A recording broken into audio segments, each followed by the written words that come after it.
ही everyone, hope so आप लोग अच्छे होंगे और अच्छे से तैयारी कर रहे होंगे। लास्ट वीडियो में मैंने आप लोगों को सॉइल टॉपिक के नोट्स प्रोवाइड कराए थे, ठीक है।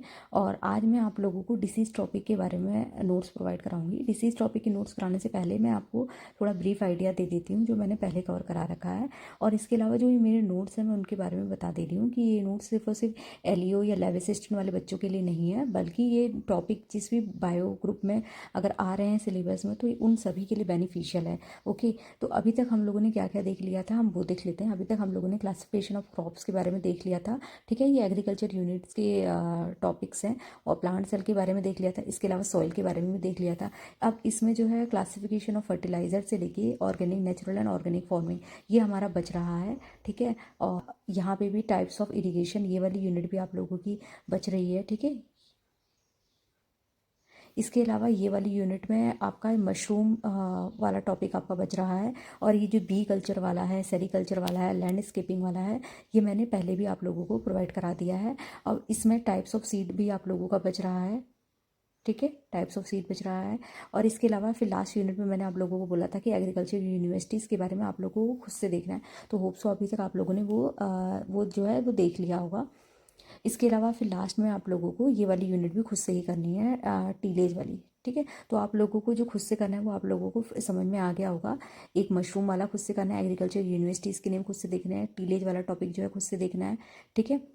इसके अलावा नेचुरल एंड ऑर्गेनिक फार्मिंग ये खुद से देखना है। मैं आपने नेक्स्ट वीडियो में classification of fertiliser and types of seed के बारे में जो है नोट्स प्रोवाइड कराऊंगी। जैसे कि आप देख सकते हैं ये एनिमल हस्बेंड्री का सिलेबस है, ठीक है। इसमें से जो टॉपिक मैं आज आप लोगों को कवर कराऊंगी वो है ये वाली यूनिट, ठीक है, आपकी डिसीज़ वाली, ठीक है। इसमें बैक्टीरियल, वायरल, प्रोटोजोन्स जो डिसीज़ है वो मैं कराऊंगी, ठीक है।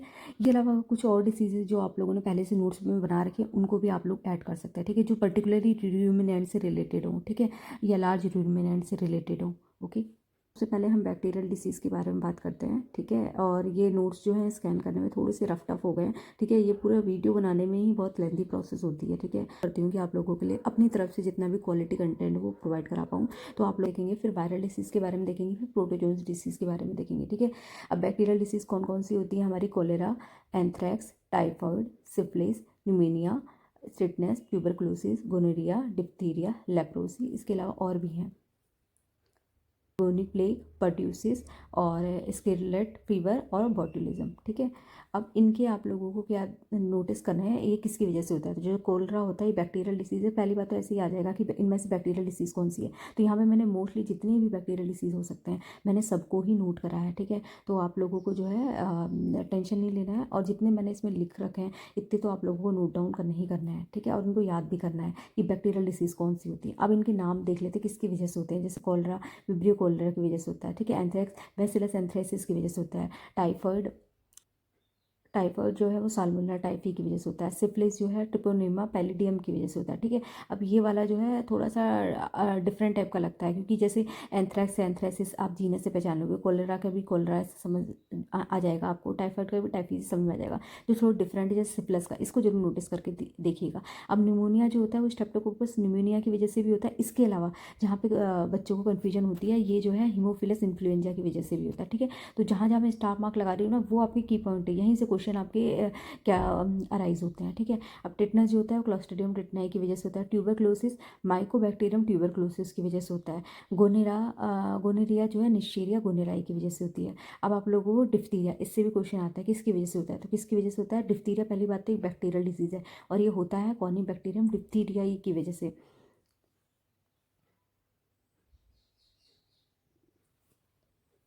नेक्स्ट है आपका लेप्रोसी। लेप्रोसी भी एक बैक्टीरियल डिसीज है जो कि माइकोबैक्टीरियम लेप्राई की वजह से होती है, ओके।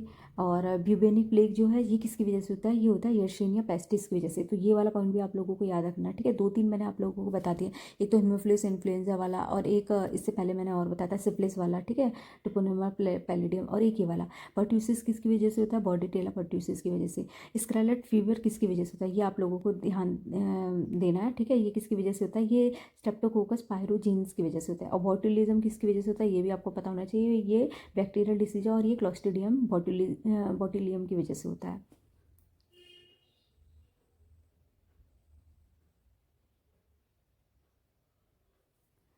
हमारे बैक्टीरियल डिसीज़ अब हो गए। अब हम देखते हैं वायरल डिसीज़ के बारे में, ठीक है।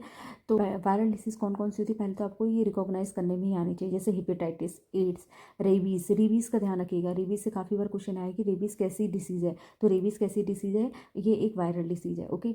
उसके अलावा poliomyelitis, influenza, chicken pox. Chicken pox से भी क्वेश्चन आ रखा है कि चिकन पॉक्स कैसी डिसीज़ है, चिकन पॉक्स भी कैसी डिसीज़ है, वायरल डिसीज़ है। मम्स भी आपकी वायरल डिसीज़ है। मीजल्स, स्मॉल पॉक्स, चिकनगुनिया और डेंगू। डेंगू को भी आप लोगों को ध्यान रखना है कि डेंगू जो है वो एक वायरल डिसीज़ है, तो डेंगू। और इसके अलावा जहाँ से क्वेश्चन आपके कन्फ्यूजन होता है, रेबीज़ और इसके अलावा ये तीनों ही आपकी क्या है, ये तीनों ही आपकी जो है वो वायरल डिसीज़ है, ओके। अभी किस किस की वजह से होता है उसको देख लेते हैं। जैसे हेपेटाइटिस जो है, hepatitis virus A B C D की वजह से होता है। एड्स HIV रेट्रोवायरस है। रेबीज़ रेप्डोवायरस है। पोलियोमाइसिटी जो है वो पोलियो वायरस की वजह से होता है, ठीक है, और ये वाटर बॉर्न डिसीज़ है। इन्फ्लुएंजा जो है वो मिक्सो वायरस की वजह से होता है, ठीक है। चिकन पॉक्स का आपको ध्यान रखना है, ठीक है। चिकन पॉक्स का आपको ये वाला इंपॉर्टेंट हो जाएगा आपका। चिकन पॉक्स किसकी वजह से होता है, ये वेरियोला जोस्टर की वजह से होता है, ठीक है। मॉम्स पैरा मिक्सो वायरस की वजह से होता है। मीजल्स रुबेला की वजह से होता है। स्मॉल पॉक्स वेरियोला की वजह से होता है। और चिकनगुनिया वायरस की वजह से होता है। और डेंगू फ्लेवी एरो वायरस की वजह से होता है, ठीक है। तो यहाँ पे आपका जो है वो वायरल डिसीज़ जो है वो कंप्लीट हो गई। अब हम देखते हैं कुछ प्रोटोजोन्स डिसीज़ के बारे में। तो यहाँ से आपकी जो है ये प्रोटोजोन्स डिसीज़ स्टार्ट हो रही है, ठीक है। जैसे कि प्रोटोजोन डिसीज़ कौन कौन सी होती है, जैसे मलेरिया एक प्रोटोजोन्स डिसीज़ है, ठीक है। अमीबियासिस ये भी एक प्रोटोजोन्स डिसीज़ है। स्लीपिंग सिकनेस ये भी एक प्रोटोजोन्स डिसीज़ है। काला आजार ये भी प्रोटोजोन्स डिसीज़ है। और जियार्डिसिस ये भी एक आपकी प्रोटोजोन्स डिसीज़ है, ठीक है। इसके अलावा क्या, तो आपको ये सारी प्रोटोजोन्स डिसीज़ के नेम पता होने चाहिए। अब पैरासाइट होता है वो आपको पता होना चाहिए, और ये कहाँ पे लोकेट करते हैं, ठीक है। ये डिसीज़ हो जाएगी तो कौन सा ऑर्गन जो है वो अफेक्टेड होगा वो पता होना चाहिए, और ये किसकी वजह से ट्रांसमिटेड होती है, ठीक है। यानी इसका वेक्टर क्या है वो आपको, मलेरिया प्लाज्मोडियम स्पीसीज़ की वजह से होता है। और ये कौन से हैबिटेट में रहता है, liver and RBCs of human, ठीक है। ये यानी इसका जो इफेक्ट करता है वो कहाँ करता है, ये लीवर और RBCs ऑफ ह्यूमन में। और ये किसकी वजह से ट्रांसमिटेड होता है, फीमेल एनाफिलिस की वजह से। नेक्स्ट आपका अमीबियोसिस है, जिसे हम अमीबिक डिसेंट्री भी बोलते हैं, ठीक है। ये किसकी वजह से, पैरासाइट इसका क्या है, एंटमीबा हिस्टोलिट का, ये इंपॉर्टेंट हो जाएगा आपका। और ये कहाँ पे इफेक्ट करता है, ये लार्ज इंटेस्टाइन को इफेक्ट करता है। और ये किसकी वजह से होता है, गंदा खाना और गंदे पानी की वजह से होता है, ठीक है। स्लीपिंग सिकनेस का आपको यहाँ से, जो भी ये सिकनेस वाली डिसीज़ है ना, इनके तो आपको ये पैरासाइट नाम याद ही होने चाहिए। तो ये किसकी वजह से होता है, ट्रिपैनोसोमा गैम्बियंस की वजह से होता है, ठीक है। और ये कहाँ पे पाया जाता है, इसका हैबिटेट कहाँ है, ये ब्लड में फ्लो करता है, ठीक है। और सेंट्रल फ्लूइड में भी ये आपका लोकेट करता है। और ये किसकी वजह से फैलता है, तो स्लीपिंग सिकनेस को आप याद कर सकते हैं, CC, ठीक है। स्लीपिंग में CC करते हैं आप, तो CC फ्लाई की वजह से इसका वेक्टर इंपॉर्टेंट हो जाएगा। नेक्स्ट आपका काला आजार है। काला आजार का पैरासाइट बहुत बार पूछा गया है, ठीक है। तो काला आजार हो जाएगा तो क्या हो जाएगी, काला। काला से आप ऐसे याद कर सकते हैं, काला हमारी आंखें होती है तो काले से हो जाएगा दोनों वानी यानी दोनों आंखें हमारी कैसी हैं, काली हैं। तो ये किसकी वजह से फैलता है, लेशमेनिया दोनों वानी, ठीक है। अब ये इसका हैबिटेट कहाँ पे फैलता है, ये ब्लड में होता है, ब्लड के through spleen, liver, bone marrow, हर जगह ये आपका हैबिटेट इसका होता है। और ये किसकी वजह से फैलता है, तो ये काला आजार जो है वो सैंड फ्लाई की वजह से फैलता है, ठीक है।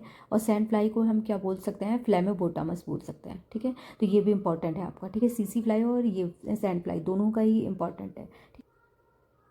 अगर आपको एक भी याद रहेगा ना, दूसरा अपने आप याद रहेगा। जैसे आप स्लीपिंग सिकनेस पे याद कर सकते हैं कि स्लीपिंग में हमने क्या करता है, CC, स्लीपिंग में CC आ रहा है ना, तो इसका वेक्टर ये है, तो दूसरे वाले का क्या हो जाएगा, सैंड फ्लाई हो जाएगा, ठीक है। लास्ट है आपका जियार्डिसिस। तो जियार्डिसिस किसकी वजह से होता है, जियार्डिया लैम्बियंस की वजह से होता है।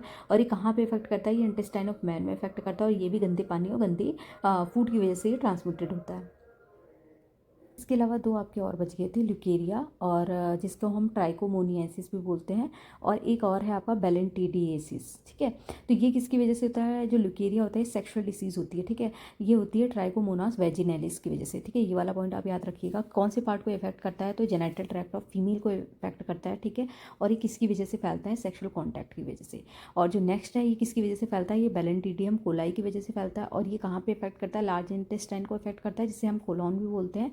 और ये भी किसकी वजह से होता है, कंटामिनेटेड फूड एंड वाटर की वजह से, ठीक है। आज की जो वीडियो है ये डे 2 के लिए थी। वैसे डे 2 कल आना चाहिए था, लेकिन मेरा थोड़ा बिज़ी शेड्यूल था। कल परसों ही ऑफ था, तो थोड़े जो घर के काम होते हैं उसी में थोड़ी बिज़ी हो गई थी मैं, और नहीं कर पाई वीडियोस आप लोगों के लिए अपलोड। तो वीडियोस बनाने में बहुत ज़्यादा टाइम लगता है, ठीक है। और मैं नॉर्मल वीडियोस नहीं, कोशिश करती हूँ कि थोड़ी क्वालिटीज़ वाली वीडियोस बनाऊँ। तो कोई बात नहीं है, मैं डे 3 की जो वीडियो है यानी टाइप्स ऑफ सीड जो मैंने आप लोगों को बोला है, और इसके अलावा फर्टिलाइज़र, वो उसकी मैं शाम को तक प्रोवाइड करा दूँगी, जिससे कि आपका फर्टिलाइज़र जिससे कि आपका जो एग्रीकल्चर वाला पोर्शन है वो मेरी तरफ से कवर हो जाए। और आप लोगों को बस 2 यूनिट और करनी है, हो सकता है आप लोगों ने अभी तक कर ली हूँ। तो इस प्रकार आपका जो है एग्रीकल्चर वाली यूनिट तो मेरी तरफ से कवर हो जाएगी। और बाकी बायो और केमिस्ट्री में भी अगर आपको कोई हेल्प चाहिए हो तो आप उसको भी नीचे कमेंट में लिख सकते हैं कि मैम हमें ये टॉपिक समझ में नहीं आ रहा है, इसमें से क्या इंपॉर्टेंट है, आप बता दीजिए, ठीक है। और वीडियो अच्छी लगी हो, थोड़ी भी क्वालिटी वाली लगी हो तो लाइक कीजिएगा, कमेंट कीजिएगा, और अपने फ्रेंड लोगों के साथ शेयर भी करना है। और फिर हम मिलते हैं जल्दी ही शाम को नेक्स्ट वीडियो के साथ। And thank you so much for this video.